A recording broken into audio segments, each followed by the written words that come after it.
Here's a special drill bit with the floating head, and we have a holder where this head will actually float or articulate off the center.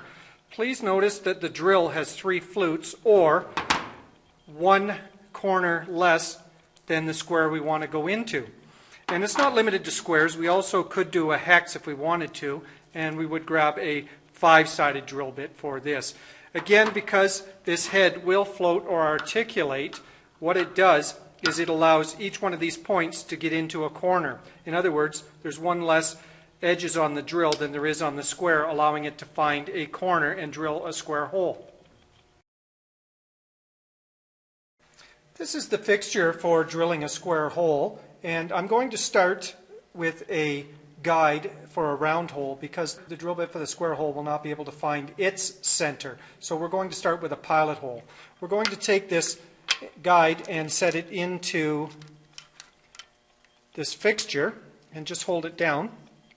And then we're going to take a piece of material. In this case, we're just going to take a piece of aluminum, and we're going to put it in the side and clamp it into place, and we will drill a starter hole in this drill press.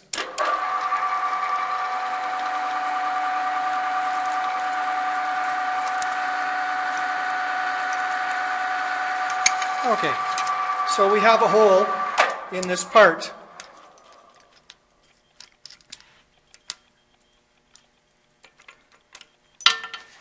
If you take a look there, you can clearly see that there is a round hole in this part.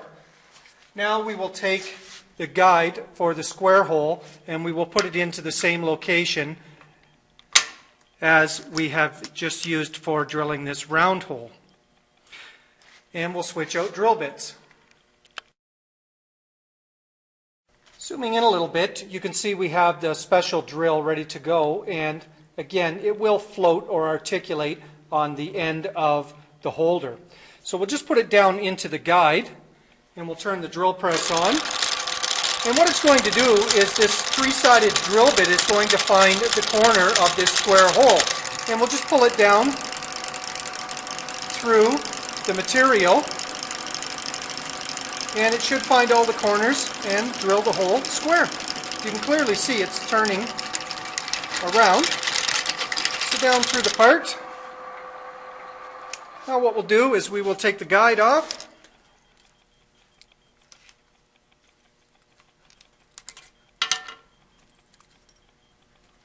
And you can clearly see that that is a square hole. It works really well on soft materials.